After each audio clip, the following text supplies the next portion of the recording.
Hi, I am Cassie Holmes, and I am a professor in the marketing and the behavioral decision making areas here at UCLA's Anderson School of Management.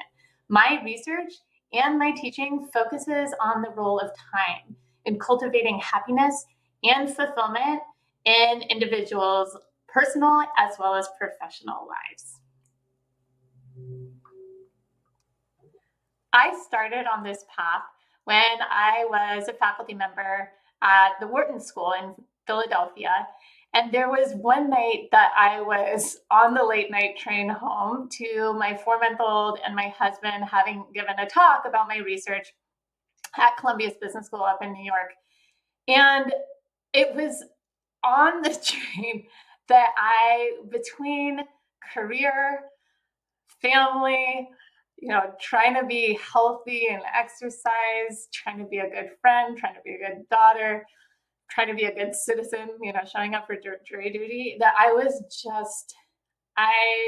there was too much to do and not enough time to do it.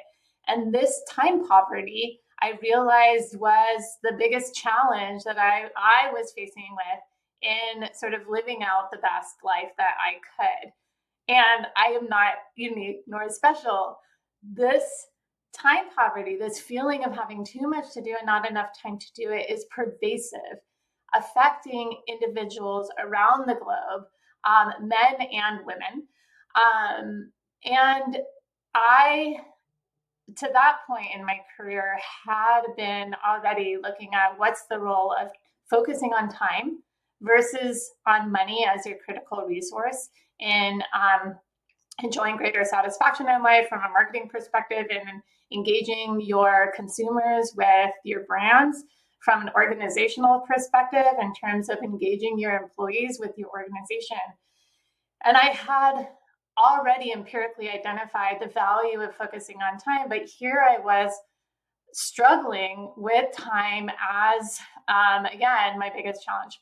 So I decided, instead of sort of quitting everything and recruiting my husband and baby to, go live on a relaxing desert island, I actually decided I was going to shift my research agenda and try to figure out not just the effect of thinking about time as an important resource, but how should we be spending our time? How should we approach this resource such that we can do our best, be our best, both personally as well as professionally? So that is what I've been doing for the last decade, is conducting this research. And in the last several years, I actually realized, oh my gosh, there's all of these findings that are published in these empirical journals that nobody but my fellow academics read. But there's some kernels that could help all of us.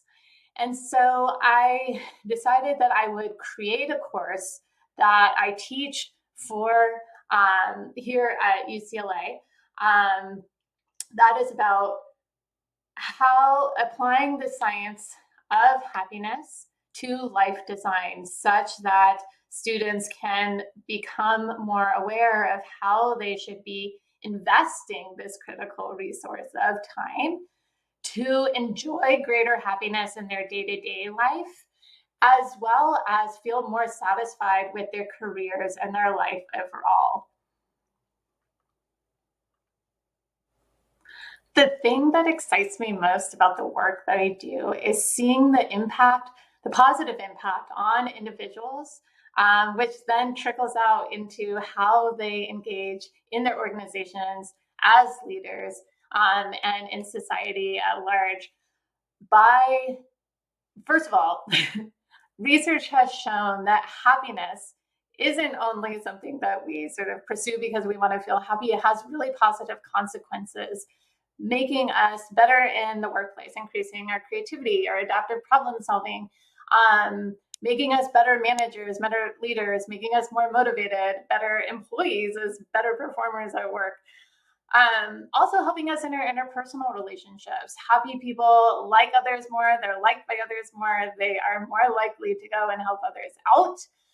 And even with respect to health, happiness increases immune functioning, it's associated with longevity.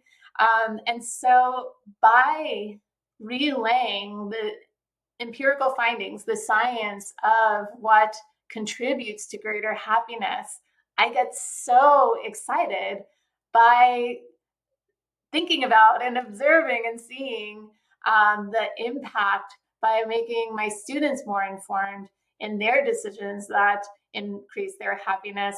How does that play out again in how they show up in the workplace, in how they show up in their personal relationships, and being healthier overall?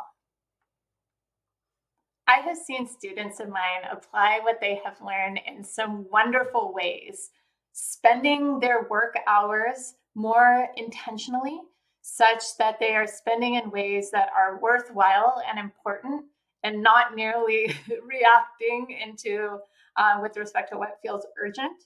And in increasing this sense of fulfillment within the day-to-day, that translates into combating burnout. I have also seen actually students decide based off of identifying, what is their purpose, what ultimately drives them and motivates them and matters to them, shifting their career track to align with ways that are more fulfilled or more fulfilling to them personally. If I was starting out now on a career in business, the best advice I would give myself would be to recognize that time, not money, is the most critical resource. And the key and the goal is to invest intentionally, deliberately, so that at the end of our careers, at the end of our lives, we are not looking back with regret.